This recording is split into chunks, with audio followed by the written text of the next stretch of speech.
Acá nosotros tenemos un mapa, ¿no es cierto?, de Chile antes del proceso de la guerra. Ahí tú tienes marcado más o menos la zona a la cual era la frontera de Chile. Si tú te das cuenta, la zona de Mejillón, Escalama, Quillagua, eran territorio boliviano. Y la zona de Antofagasta era todo lo que correspondía al puerto de Cobija, Tocopilla, eran puertos hasta esa época bolivianos. Toda esa franja que está ahí, ¿no es cierto?, es lo que se va a ganar como territorio y se va a incorporar a la soberanía de Chile después de la guerra del Pacífico.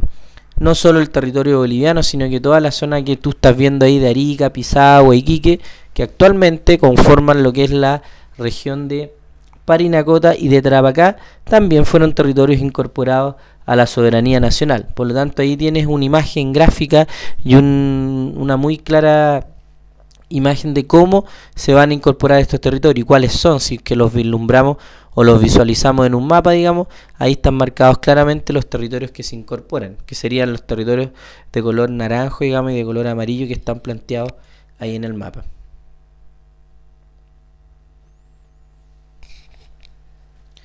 Otro proceso a través del cual se van a incorporar territorios a la soberanía nacional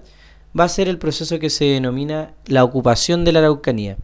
Desde este punto de vista, nosotros debemos tener en claro lo siguiente. Fue un proceso que contempla, ¿no es cierto?, varias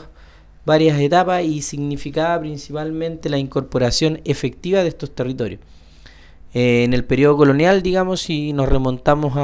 en la historia hacia atrás, vamos a ver que esos territorios de la Araucanía nunca fueron efectivamente ocupados por los españoles, porque recuerda que la hostilidad, digamos, y la defensa férrea del pueblo araucano de esos territorios no permitió que los españoles efectivamente se incorporaran a los procesos que los españoles llevaban de mestizaje y todo eso. Se va a producir un mestizaje importante y todo, pero recuerda tú que se va a utilizar la frontera del Biobío como una frontera natural. Por lo tanto, una vez producido el proceso de independencia ya en la segunda mitad del siglo XIX, el gobierno, ¿no es cierto?, de la época, no te voy a decir cuál porque eso forma parte de la actividad que hay que desarrollar posteriormente, va a incorporar estos nuevos territorios de la Araucanía y va a tratar de asumirlo, digamos, controlarlo absolutamente y empezar a explotarlo económicamente. Tras la derrota de estos procesos de parte de los araucanos, digamos, de la ocupación de la Araucanía, cuando ellos ya se incorporan al territorio nacional, van a ser, digamos, incorporados en lo que se denominan las reducciones. Las reducciones son pequeñas reservas generalmente separadas unas de otras y eran áreas ocupadas, digamos, por inmigrantes chilenos, es decir, habían áreas de inmigrantes chilenos y estas estaban separadas cada cierto rato, cada cierto tiempo, digamos, o espacio por las denominadas reducciones, que eran los espacios que utilizaban, digamos, los indígenas, los mapuches, para poder vivir. Las tierras asignadas, digamos, al pueblo mapuche era más o menos del 6,18% como está planteado hoy, con un clima muy complejo y muy difícil para su explotación y su desarrollo, porque normalmente eran terrenos que no tenían mucha fertilidad. Esta ha sido una zona y una situación, digamos, de muy difícil manejo para los gobiernos de la época. Es más, si tú te piensas en lo que es la incorporación de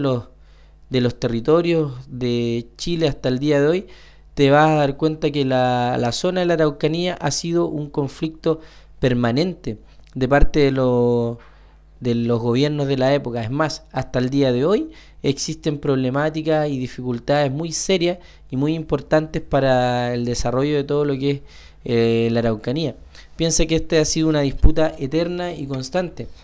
por, obviamente, tratar de generar, porque hay dos grupos que quieren ocupar estos terrenos, los grupos, digamos, pertenecientes al Estado de Chile, los chilenos, por decirlo de alguna manera, y los grupos ancestrales, que son los araucanos y los descendientes de mapuche, que obviamente también se sienten con el derecho ancestral, digamos, de querer utilizar y ocupar todos estos territorios. En los territorios ocupados, ahí tú tienes, digamos, las agencias de colonización que actuaron, digamos, como medios o intermediarios para poder desarrollar toda esta ocupación.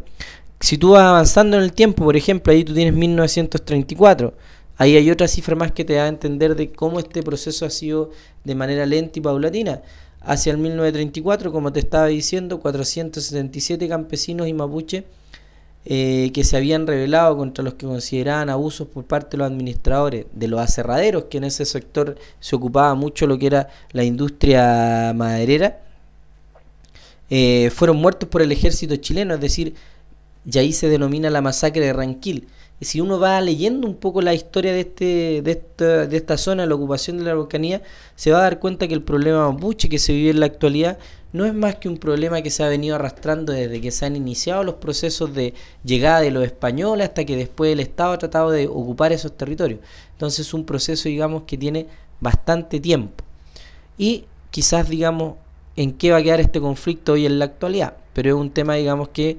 preocupa, digamos, a la autoridad, y obviamente es un tema que tiene mucha historia, desde mucho tiempo atrás, que ha existido problemas con la ocupación de la Araucanía.